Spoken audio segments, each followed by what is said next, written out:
Desde su exilio dorado en empresas y organismos financieros de Estados Unidos, Ernesto Zedillo reaparece como el nuevo guía moral de una derecha extraviada, molesta, derrotada ante la mayoría del pueblo y dicta cátedra de autohalagos.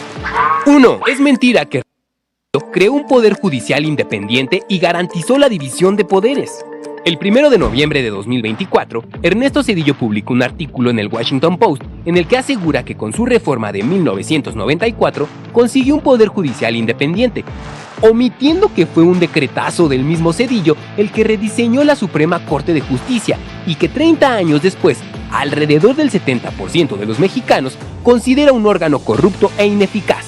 Entre el 5 de diciembre de 1994 y el 26 de enero de 1995, en menos de 2 meses, Ernesto Zedillo presentó y promulgó las reformas a 20 artículos de la Constitución, aprobadas con mayoría en el Congreso de la Unión por el PRI y el PAN, que mediante la figura de jubilación inmediata separó de su cargo a los 26 ministros de la Corte.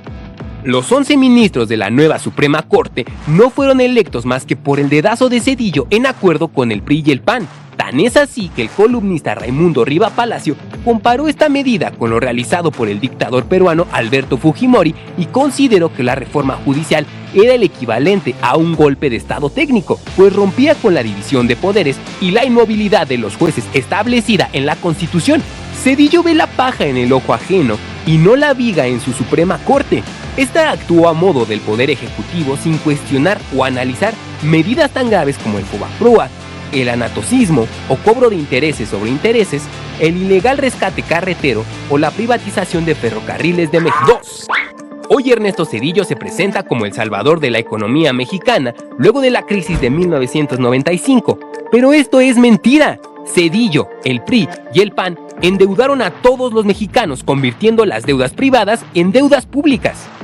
En 1995, Ernesto Zedillo activó el Fondo de Protección al Ahorro, FOBAPROA, convirtiendo en deuda pública la deuda de los bancos, que entonces ascendía a 552.300 millones de pesos.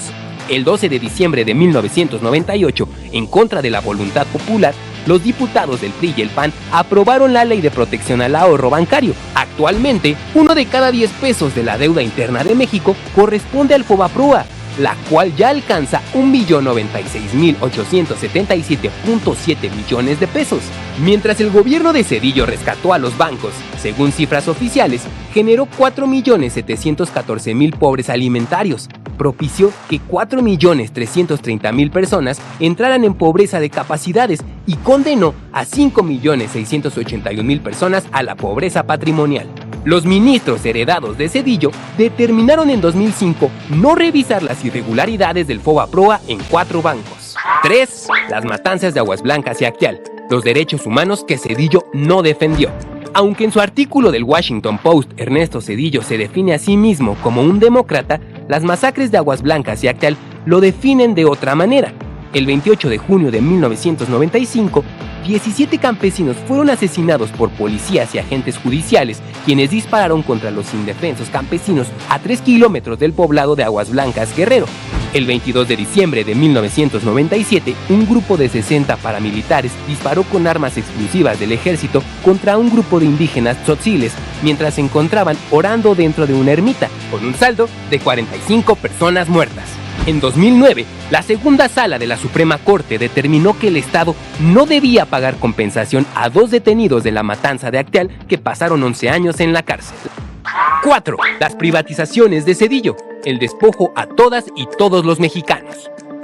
Ernesto Zedillo continuó con la política neoliberal y las privatizaciones iniciadas por Carlos Salinas de Gortari. De 1994 a 2000, Zedillo privatizó puertos, aeropuertos, minas, satélites y el negocio del gas. La privatización férrea se llevó a cabo mediante la concesión a empresas privadas por 50 años, incluida una al Grupo Ferroviario Mexicano, empresa filial de Union Pacific, en la que Ernesto Zedillo participó en su consejo de administración tras finalizar su presidencia, materializando así la puerta giratoria. Durante su gobierno, Zedillo benefició a una empresa ferrocarrilera privada y luego esta lo benefició a él. La Suprema Corte de Justicia de la Nación, creada por Ernesto Zedillo en 1995, nunca se opuso a las privatizaciones del gobierno zedillista, a pesar de que el pueblo de México sí lo hizo.